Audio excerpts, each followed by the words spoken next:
Morning, Tomasio here, and I'm here to talk about what's happening to the pro-life movement.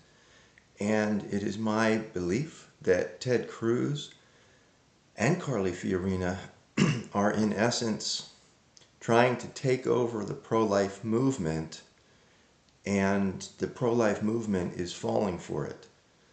I'm talking about specifically here in America, where we have pro-life leaders like Troy Newman, Marjorie Danisford, Eric Scheidler, who are falling for Cruz Fiorina, which is unbelievable that these guys actually are falling for it. And Lila Rose has been mentioned. All these never Trump people, Pastor Adam Stump,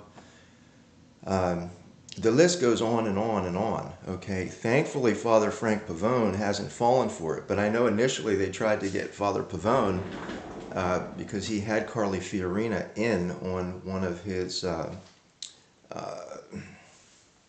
call-in talks, okay? So what is the problem with letting Ted Cruz sabotage the pro-life movement?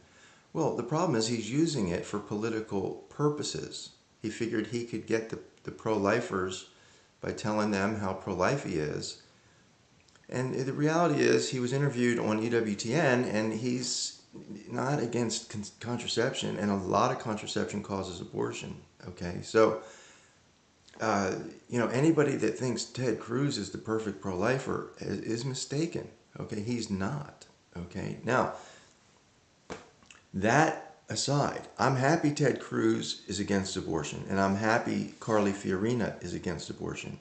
But I can tell you right now, I am not happy that the pro-life community, in essence, has embraced Fiorina and Cruz as their leader.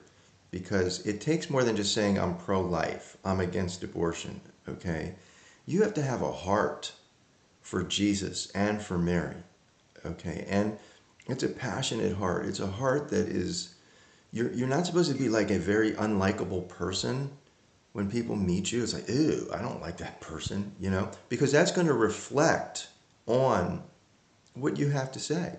If John Boehner is calling Cruz Lucifer in the flesh, Boehner was Speaker of the House, right? I mean, he knows Cruz very well, all his constituents. Fiorina, I was all for a woman running against Hillary. It took me one debate. And I was like, oh my gosh, nastiness is not a characteristic of pro-life. It really isn't. Now, here, Trump is not trying to pretend with pro-lifers, okay? He said he's pro-life. He used to be pro-choice. But he's not pretending to be some great pro-life leader. He's just not. And it's because he's not. He truly isn't. And when you see people, in Steubenville, the pro-life community in Steubenville completely embracing Cruz and Danisford and these people, Fiorina, it's sad. It's very, very sad to me because I've been in the pro-life movement for a very long time. And trust me, I've been on the front lines. I've been in jail. I've been, spat at before and physically assaulted by some of these pro-abortion people. Okay? And I'm willing to take whatever. God bless.